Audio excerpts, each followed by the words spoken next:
So across from us is the Astor House. And while I tell this story, feel free to pay attention to the windows, particularly the third floor windows. Just in the last week, I've had a few people kind of lose their minds as I was talking because they were seeing like almost shadow figures kind of go through there, and what they thought were like at least a young girl and perhaps kind of an angry man staring out of one of those windows.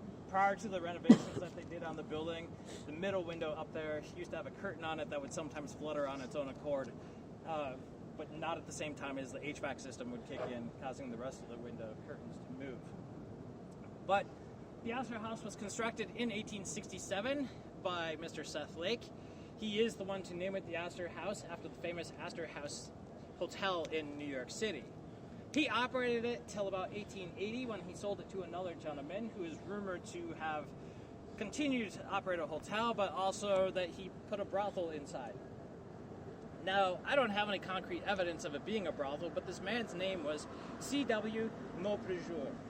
With that name, I think it's appropriate he probably did have a brothel in there. He only operated for about 2 years before then selling it to the Getz family. Now, Miss Ida Getz, who continued to operate a hotel out of there, made a couple of improvements to the building. One of the improvements that she made was she painted all of the walls in asbestos paint. Yeah, they didn't know how toxic it was.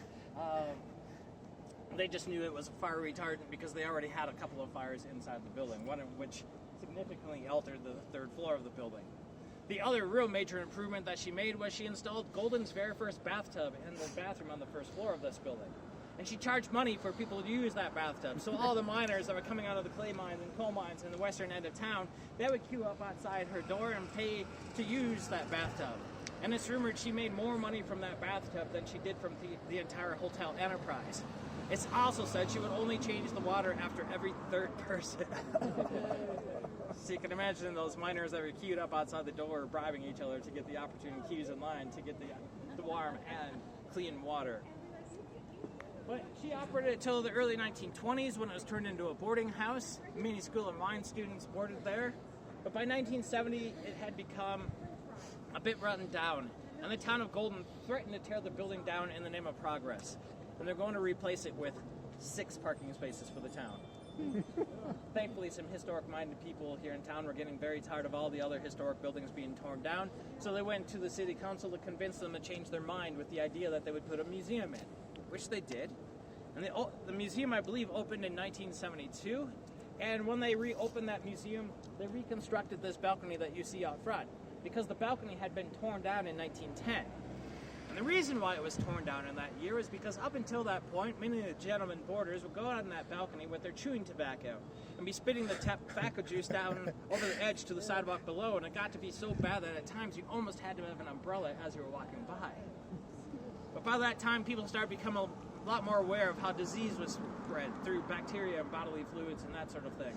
So there was an ordinance created in town that stated that no balconies could stand over existing sidewalks, so they were forced to remove it.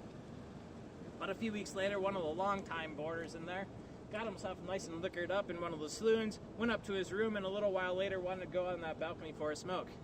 Well, he went to the door, opened it, took a step, and promptly fell to the sidewalk below. Thankfully for him, the only thing injured on him was his pride that day. And talking to the volunteers that used to work inside that museum, which depicted life in the late 1800s with the hotel, many of them believed that the building was quite haunted. They would hear footsteps up on the second and third floors when they knew nobody was touring the building. One woman I spoke to said she would hear the piano that was in the parlor play without anybody standing around it. She was even more awestruck after hearing the piano play one day when it was removed from the building to be repaired because it wasn't in any kind of playable condition. Another gentleman that I spoke to said that every once in a while they would send maintenance workers down into the basement to work on the boilers down there. But after a little while, they would come back upstairs asking them to retrieve a young girl who they thought had wandered off one of the tour groups. So they'd head downstairs to retrieve this young girl, and when they would get there, she would be nowhere to be found.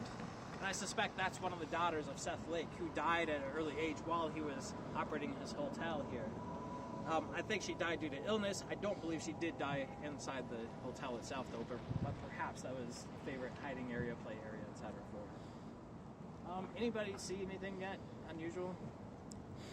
No? No. Quiet tonight? That's too bad. That's the street light dimming. Right, just this light going a little Well, I weird. see something gray on that window.